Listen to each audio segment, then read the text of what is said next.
One of the main ingredients in our product line, saffron, has been proven over and over again in clinical double-blind placebo trials to be an effective form of treatment for depression, anxiety, and ADHD. Saffron has been used by many cultures for thousands of years for these purposes, and now the research is here to finally back it up, proving that plant medicines and ancient healing practices can actually be an effective alternative to pharmaceuticals. From caffeine-free latte powders to saffron baths and capsules, there's something for any modern woman looking for ancient healing. Again, that's code TheFullestPodcast at checkout for 15% off. I hope you enjoy your new daily saffron ritual.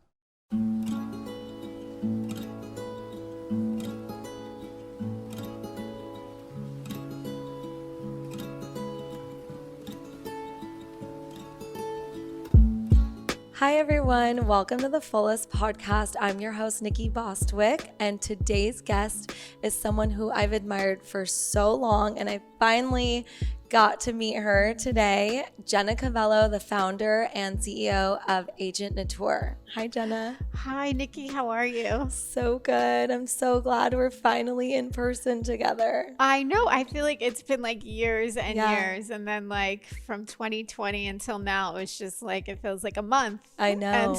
And now we're here. Yeah. Thank you for having me. Thanks for joining us. I'm so excited to hear your story. I feel like, you know, I followed along your journey for all these years, but just hearing your story come out of your mouth all at once, like not through, you know, just Instagram posts is just going to be so special. And, you know, you've created such an incredible line, but I want to start with like, what were you up to before Agent? Like what inspired you to start Agent, but like, what were you doing beforehand?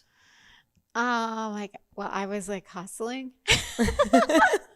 I was doing a lot of different things. I was styling with this stylist, Ryan Hastings. So we were working with Jen Aniston a lot at the time, and Rooney Mara, and like a bunch of other celebrities. So I was doing that. I had a kids clothing line that was sort of interactive. I would set up these art workshops with Vogue Bambini, and the whole message was unity through art. I created these characters, and I wrote this kids book, and kids could paint the characters and the t-shirts any color they wanted. And I made these dolls so that kids could color them black, white, yellow, pink. And then I did that was your Diddy. Line? Yeah, it was my line. And I did like Diddy's kids' birthday party, and like then they like colored the dolls. And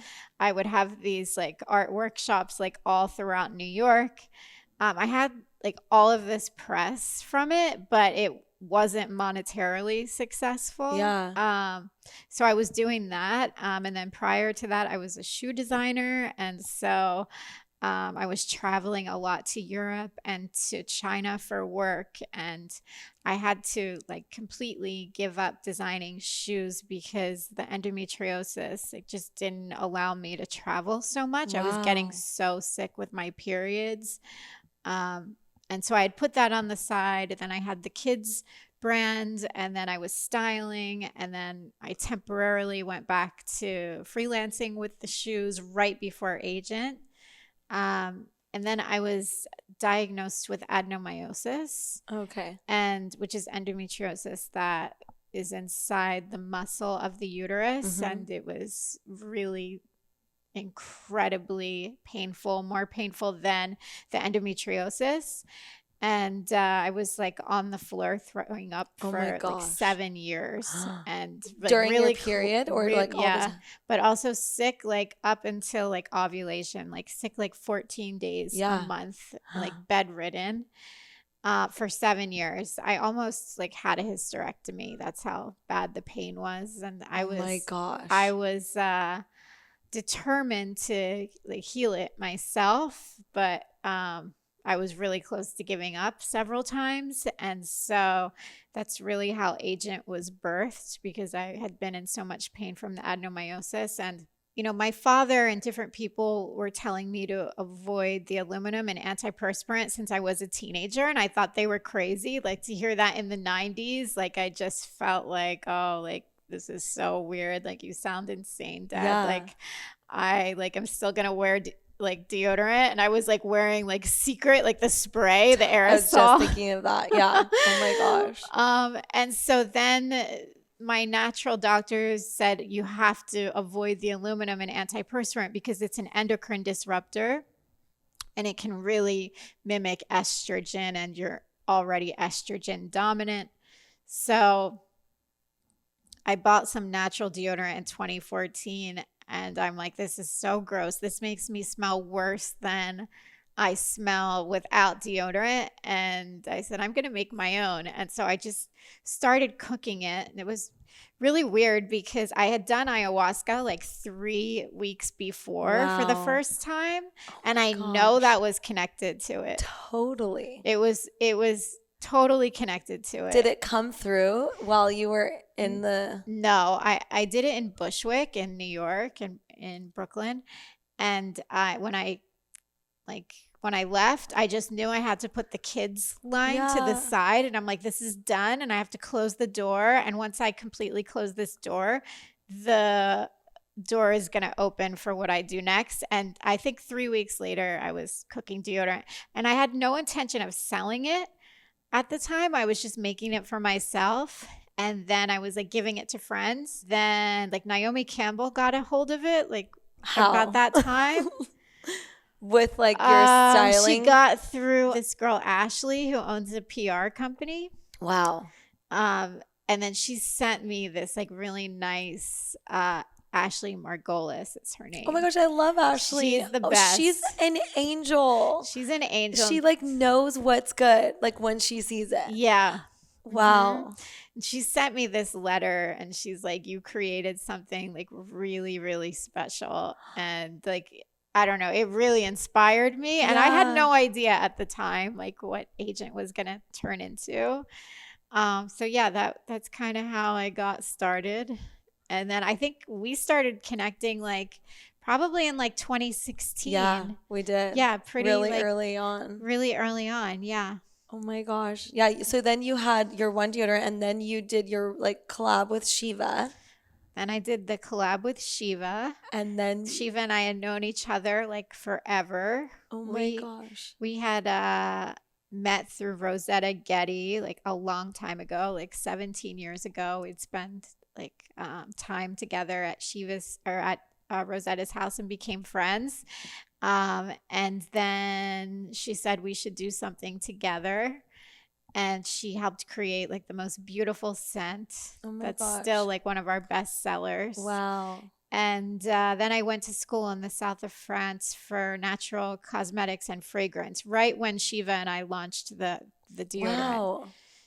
So you moved there or you would just go back and forth? No, I was in France like 3 months that year. And then ever since then, I've, spent probably a quarter of the year since 2016 in France, just like learning and studying and sourcing and working with a chemist there and learning how to formulate. That's so crazy. Like, and people, when you look at a brand, you don't really realize how much work goes into bringing even just one product to life. And now you have a whole suite of like how many SKUs?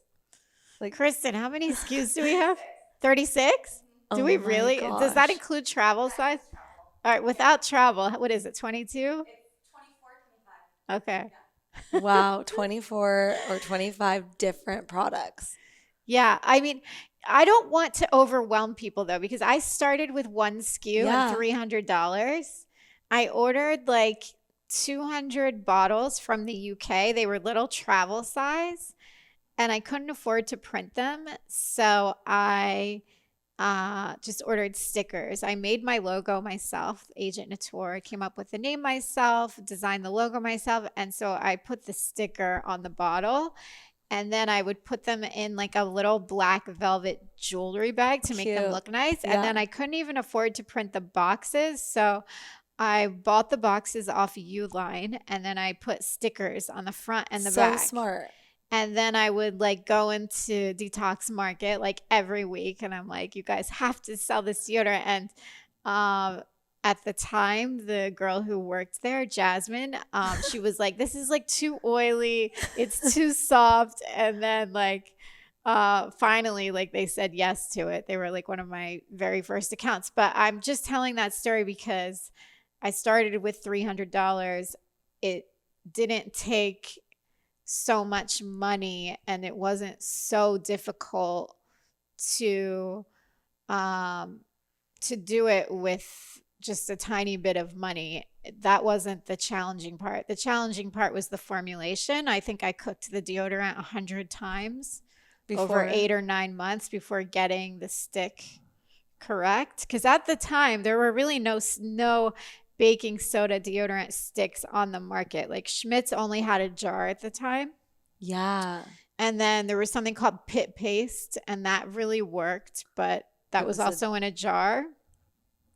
And then there was like Tom's, but that wasn't like effective. So I like to tell that story because I feel like, you know, when there's a will, there's a way, and you don't need a ton of funding to start.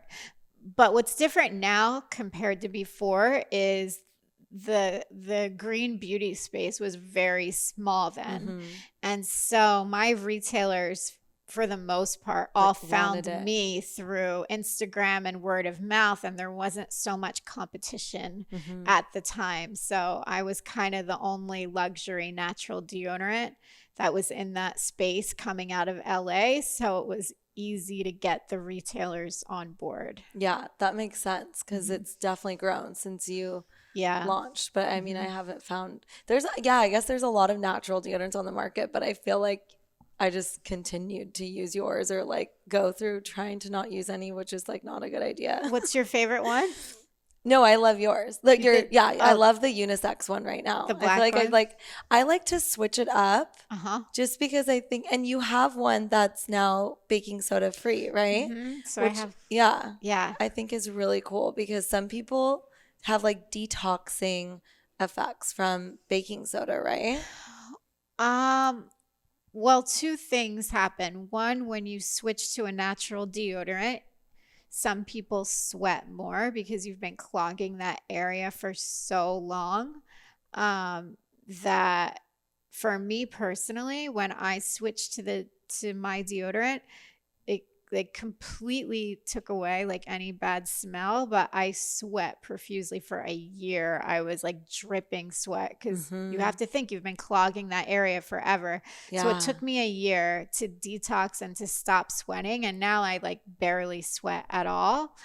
But with the baking soda, what happens is it's so alkaline, and our natural pH is a little bit acidic. So that alkalinity can irritate people and they can get the rash. And so I came out with the sensitive version for people that, you know, do get sensitive to the baking soda. And sometimes I do as well. And I reformulated the sensitive because my original one just wasn't as strong enough for me.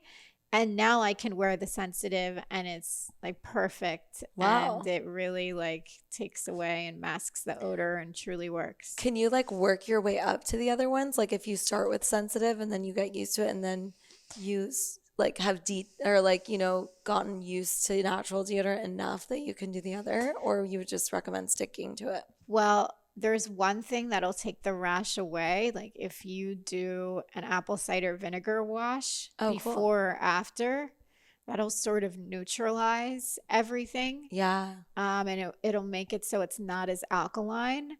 So you can do that. But if you're, you know, continuously getting the rash from the baking soda, it just means it's too alkaline for you, and you should probably stick to the sensitive. I was breaking out from the baking soda, I want to say like the end of last summer. And so I used the sensitive for like 3 months, but now I'm back using the rose. Yeah. And I haven't had any issues. So our bodies kind of change too and kind of like tell us what they want. With the season too. With the season, it's so crazy because when I was 16, I must have been like a little bit younger because I hadn't met my husband yet and we met in high school. But like I was sweating so much and I was so embarrassed because I would just like get the rings under my arms. And that's kind of when my mom would tell me like she would use like crystal deodorant, like that sort of thing. And I was like, just like you, like it doesn't work. But she was like, okay, fine. If you're so upset about it, I'll take you to the dermatologist. And like she took me there and they were just like, there's nothing we can do. You just have to put Botox under your arms. That's the only thing that's going to stop you from sweating. And my mom was an esthetician. So she was just like, I'm not giving her Botox because of this. That's ridiculous. And so I never did it. And that's when I kind of started my journey too. Just, different things open you up to like thinking about what can I do. But it is really crazy how we're like, I didn't think about how if I just use natural deodorant or didn't clog it, it would like on its own adapt, Right. And not sweat as much. You want to sweat, you want to detox, but there's also people that maybe they sweat profusely and they don't want to sweat on their wedding day, right? Yeah. And that's completely understandable. Or maybe they're wearing like some sort of silk shirt that like leaves the mark. I recently found this ingredient called like this lily bulb extract that I added to the sensitive deodorant, and they call it a topical Botox because you can formulate with it for skincare and for deodorant. So it temporarily paralyzes the muscles on the face. I use it in Holy Lift. And people will say that it prolongs their effects of their Botox and they don't have to get it as much. But it is incredible because it also makes you not sweat as much. Wow. So it has this like Botox-like effect where you can use it on your underarms and you can use it to formulate for skincare. How do you like find your ingredients for formulation? Like you're still formulating every product yourself? Yeah, I'm still formulating everything except the SPFs, which are coming out in July. Oh my gosh. So I've tinted and untinted. I've been working on it since 2017. I tried to make them in France like for many, many years, and they just ironically and unfortunately didn't have the technology to not have the white sheen and for it to be mineral based. So that I didn't formulate myself just because there's so many FDA regulations around sunscreen. And then I have a growth mascara that's coming out in the fall that is a similar formulation. It has some of the same actives that my lash and brow growth serum have. So I didn't formulate the mascara. Okay. And then next year I have makeup coming out. Oh my gosh, so many fun things. Yeah, lots of fun things. But aside from that, the skincare, the supplements, like the body, all of that, you've done it all. And I remember you saying at the time, like it's a lot of it at the time, I don't know if anymore, but like is pregnancy safe? All of it. Everything. Yeah, I had this active in Holy Luxe, which it's a growth and detangling scalp serum. Wow. And so I had this active called Capixel, which is a red clover leaf extract. And like my French toxicologist said I didn't have to label anything or say that it wasn't unsafe. But if you look up red clover, it can be estrogenic. And I like to be so transparent. And I get asked all the time. Like my customers are really smart. They're really savvy. And they're really conscious of what they're putting on their skin and in their bodies. So they all ask, is it safe if I'm pregnant or breastfeeding? And I would always have to give this disclaimer. Yes, it's safe, but just so you know, red clover leaf extract can be estrogenic. And I hated having to say that. Yeah. So I just took it out. It was just easier to just take it out. And so you can just say I can just say the entire line is safe if you're pregnant and breastfeeding. And if you have any concerns, check with your doctor. I think that's so great. I used, at the time it was just like holy oil. And you had like the body oil had just come out when I was pregnant with my first son, or my son, which is my first child. And I just used it all over my body for stretch That means marks. you're having a second son. I know. I hope not. I think 2 is good. I hope not. My first son. I mean, I feel like your second son is coming soon. I like every psychic has told me I'm going to have another one. We'll see what happens. Who's your favorite psychic? Oh my gosh. This lady is insane, and she's in Long Island, and her name is Tony. Tony? Oh my God. She's insane. No, I know. I just had a reading with her for the first time the day after my birthday. I'm dying. I just had a reading with her yesterday, the day before my birthday. Wait, when's your birthday? Today. Happy birthday. Thank you. Wait, you're a Gemini too? Yes. Oh my God. Wait, when's your birthday? When is it? May 23rd. All I've been talking about is Tony for the last week. Literally. Did she guess the names? No, she keeps telling, because I've had 2 readings with her now. She keeps telling me like, do you want to have a third? Because like it's waiting. But did she guess anyone's names in your life? Yes, she's insane, and she knew my midwife's name. She knows my husband's name. She knows my grandparents, my ancestors, all of their names. I was like, okay, and my grandparents are Iranian, like didn't have, it's like you couldn't even look them up if you wanted. Like there's no way you would find out my grandmother's maiden name. What is it? Mohammadi. She was like Mohammadi, and she's wearing her Burberry scarf, and I was just like, you're unbelievable. And everything she has said has come true since the last session. So I was like, I'm having another session with her. And last night I was just like, I'm obsessed with this person, and I can't believe this person exists, because that's what my mom was saying. She's like, how does she get the names? So Kim Vanderbeek was like, I'm getting you a session with this psychic. She's like, you're welcome. She's like, and I'm not going to tell her your name. She's like, because she guessed my name. So she didn't guess my name. She asked what my name was, but she's like, who's MAR? I was like, whose name starts with MAR? I'm like, my mother. Oh my God. She's like, but on the other side, I was like, her grandmother. She's like, who's Rose? I'm like, my aunt. Like it was crazy. That she's like, who's Andy? And literally like my best guy friend that I was on the phone with the night before for an hour. I've been talking about Tony since May 24th nonstop. And now we're going to use this podcast to talk about her, because literally everyone needs to connect. And she's really hard to get we can't share her with anyone. I know. She's so hard to get a hold of. For like, Kylie's been trying to get in for months. She's an angel. She's an angel. I cannot believe it. And I love her style of sharing information too, like you're saying, because she works with your ancestors and your angels, and she shares like good information. And she's an angel. I really think so. She's like, you're going to Europe in September? I was like, yes. She's like, oh, you spend a lot of time in France? I'm like, oh my God. But she told me to share this. So this is the best place to share this. Okay. She told me that more people pass in September than any other month. Why? And I didn't ask why. I just wanted to listen to her, Yeah. And she said that the time that you should pray the most are in September, because that's when you have the most support, because people transition on the other side. So she's like, I need you to go to a church in September. Into a church you've never been in, and light a candle and make your wish and walk in and say like, my wish is granted, and I need you to pass it on and tell people you're doing it to keep the chain going. But it has to be in September. It has to be in Europe. For me, it had to be in Europe. And I'm going to Europe. And you have to tell people and light a candle and make your wish. Wow. And I'm so happy you're sharing it here right now, because I really believe that.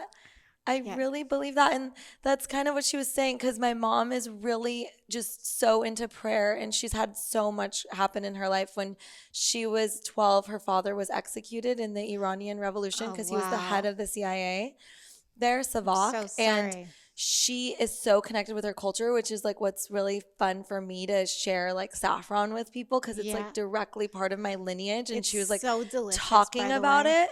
And thank you. And I'm drinking it right now. And with the Holy Mane collagen, it's insane. I love it. This combination is so good. And we're going to have it tonight at your event. So yeah, she was just saying that like she just knew. She was like, your mom's prayers are working. Her prayers are like rhymes to the universe. That's how she said it. It was so beautiful. Wow.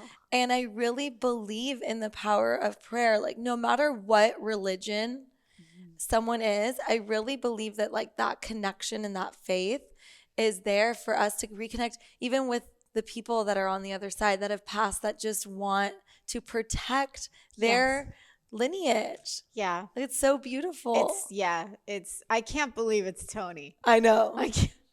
I'm so excited because I think you all have to have readings everyone with Tony. has to, and anyone listening, like I really believe in, I mean, this is happening for a reason, for us to be like sharing about it. And we both had a conversation one day away from our birthdays with her. That's insane. And I didn't know today was your birthday. Happy birthday. Thank you. Yeah, no, Wow. such a gift to be with you today. And thank you. And yeah, I think like a lot of what I think is so amazing about starting a business and seeing it grow, and like you said, hustling, grinding, but like you had this belief in, you knew inside of you like you're the one to bring this to people, and what you've created is helping so many people. I mean, part of what we do at The Fullest too is like our product line is so great for women, for fertility, for postpartum and all that. And it's like, but part of that journey is really detoxing their whole skincare and beauty routine. And that's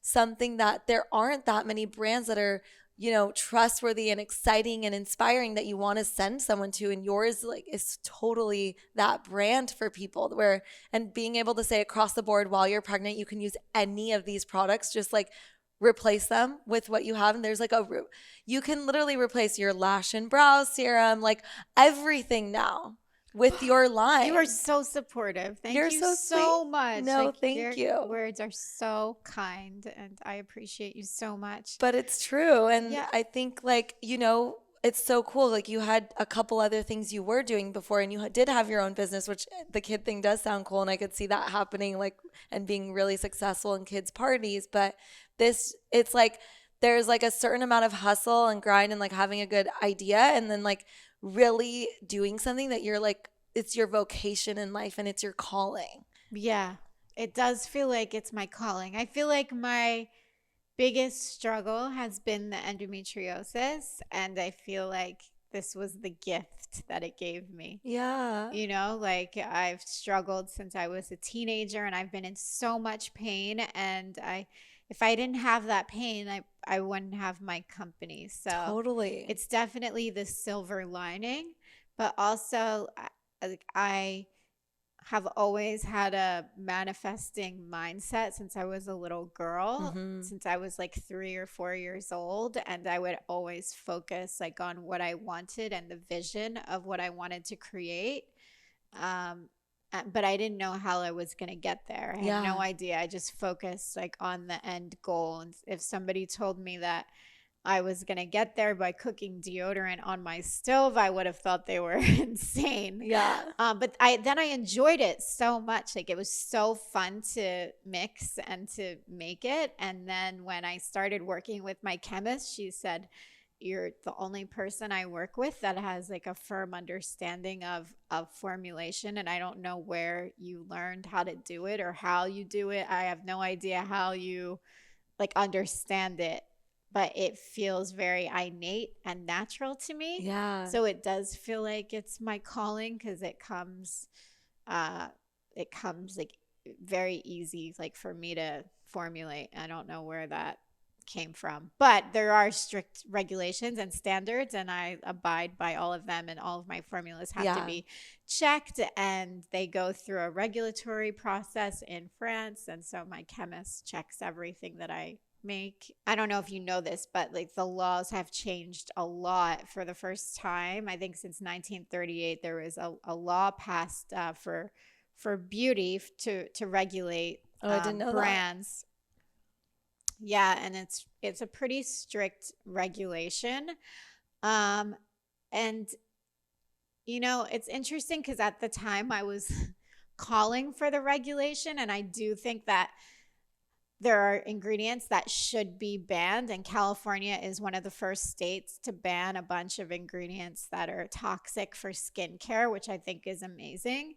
But there's also a lot of regulations that are going to make it very difficult for brands to start, because it just means you got to put out more money and pay, and it's so true. Consultants, and you have to have like a responsible person in the US, and everything that you make has to be in an FDA approved facility now. And so it's going to go into effect I think by 2025. Wow. So I don't know how that would have worked for me had I been cooking deodorant in my kitchen back then. So there are some pluses to it, but also it just becomes more about money, another way to regulate and another way to get money from people. Yeah. And what's happening in Europe, because I get the majority of my actives in Europe for the skincare, and what's happening is like before your product is like approved to sell in Europe, it has to go like, they have to check every single ingredient, every single supplier. And the tiny suppliers are the ones they give the most trouble to. So like the big corporations in France where I buy my actives from, like there's no problem at all with all of their paperwork. It's all ready to go. But it's like organic aloe powder or like a simple tiny ingredient, they give like hell to the tiny supplier, and they're always approving those bigger the big corporations. So it's kind of like cutting that small farmer out that maybe they don't have every single test report and allergen report. And so sometimes you have to fight back and you have to say, is that really needed to approve this formula? Because sometimes it is needed and sometimes it's not. And they're just being very difficult because they only want to approve those big corporations. I see that a lot with what we're dealing with saffron too, and like importing it. And then, you know, we have to make ours in a good GMP facility, good manufacturing practice. And like they have all their rules and regulations which are great. But then like you're importing saffron from Afghanistan from like small farmers that don't have every document, but like we can do third party testing. And that's the whole problem. The whole problem is if you want to test and you want to see if it's safe, then do the testing on the final product and have the toxicologist test it and do all your allergy tests on the final product. Why do you have to do it for each ingredient and get each paper when you can just take the final product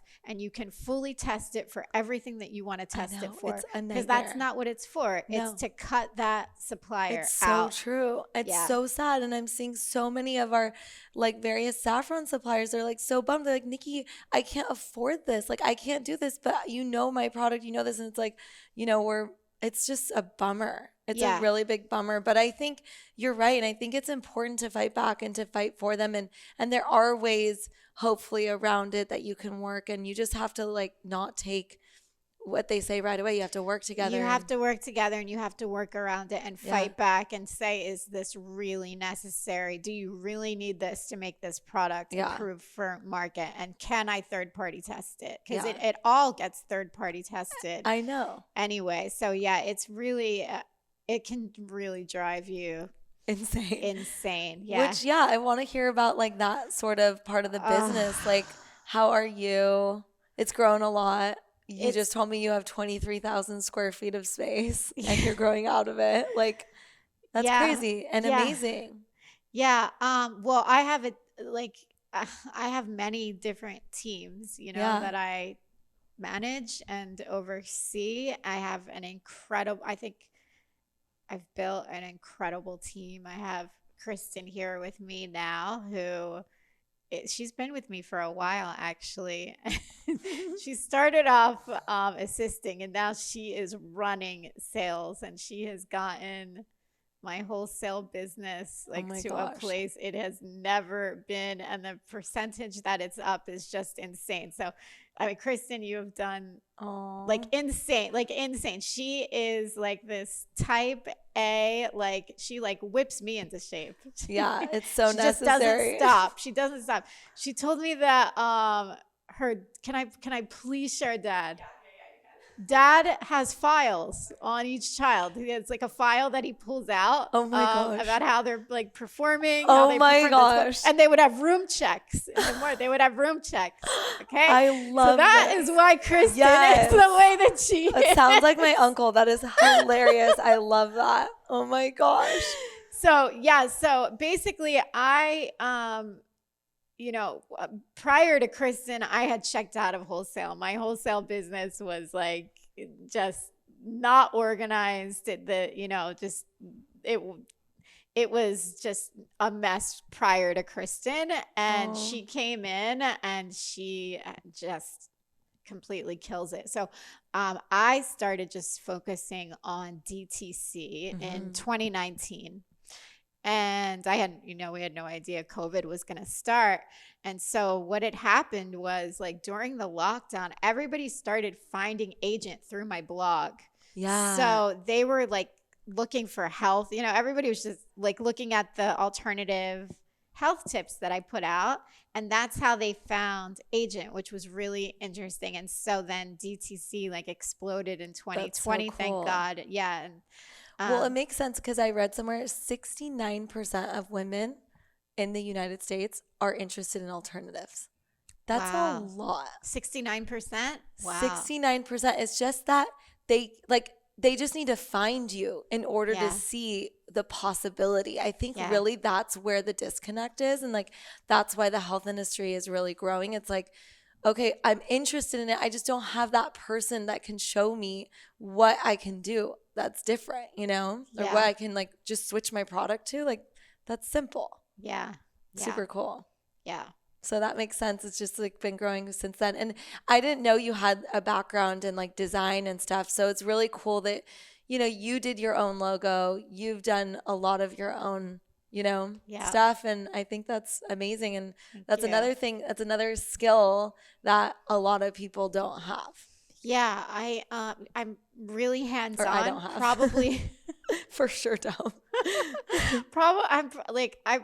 I'm pretty hands-on with everything. Mm-hmm. And I'm like kind of a control freak until I get to the point where then I'm so exhausted and tired that I have to like hand the task to someone else to do.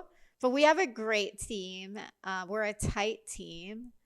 But also it really comes down to how you hire as well. Like I usually trust myself when I hire. And if I have a gut instinct not to hire someone, and if I go against that, I really get myself into trouble. But usually I feel like as soon as you meet somebody if they're going to be great for your team, and you can't get to a place where you're desperate. If you're desperate and the person is a no, it's gonna like end in a mess. Yeah, I think it's so important to share that too. I think trusting your intuition is something we try and share with women, because a lot of times women in business, they just like, they forget that that's like the upper hand that women have, is this ability to trust this wisdom that we have that, I mean, not that other people or men don't have it, but it's like we're connected in this realm on like in a whole different way than men are. And we have that ability to tap in, and like our periods, all of the things that we experience, our bodies, they're so complex, but they're created so that we have something that happens to us that reminds us to check back in with ourselves. And using that in business, I think, is huge. And I think sharing that with people is so important, because a lot of times people, like you said, they just shut it off. What do you think the best way is to know what your intuition is versus fear? Okay. Tell me. Because I'm all about like figuring out what to do to tap back into my intuition. Mm-hmm. I think that is a really good question. What I like to do is like have rituals that remind me, right? So like, I mean, your period is a monthly natural ritual that just happens to you, but like I vaginal steam, and that's like a great time for me to get ideas. I'm like not on my phone, I'm just like with myself, and I'm like tapping in and doing something that feels like it's calming me down and calming my nervous system down, so I can really focus and like really tap in to see what is my fear, or what is, what my intuition is telling me. Bathing, walking, steaming, showering, like, people say I get my best ideas in the shower.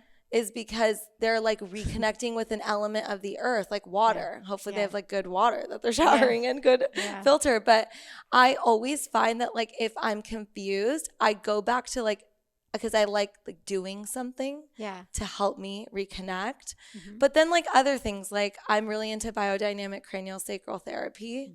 And that's just a way to like kind of sit, and I learn like what are my body's ways of telling me. So one of the things I found out when I was giving birth to my son, and I didn't know this before, is my body shakes like crazy. Like I was on the table because I had a home birth with my daughter, but with my son, I first had a hospital birth, and I was like, I went through the ringer with them. It was like, even though I knew everything coming into it, it still ended up happening that they induced me with an abortion pill, and like all these things started happening, and I ended up with an epidural.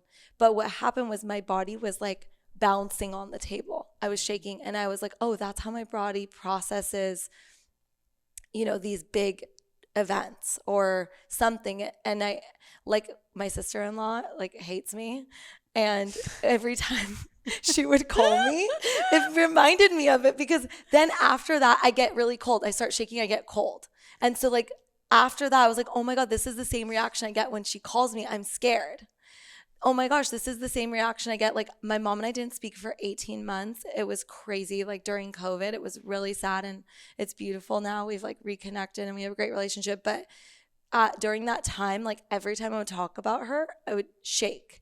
So I feel like our body does give us messages, and we're all different. Like mine is like an animal shaking after a traumatic event, trying to like release. Yeah. But I don't do that anymore for certain things, because I've like noticed it and I've worked through it. I worked a lot with a craniosacral therapist to notice it and to release.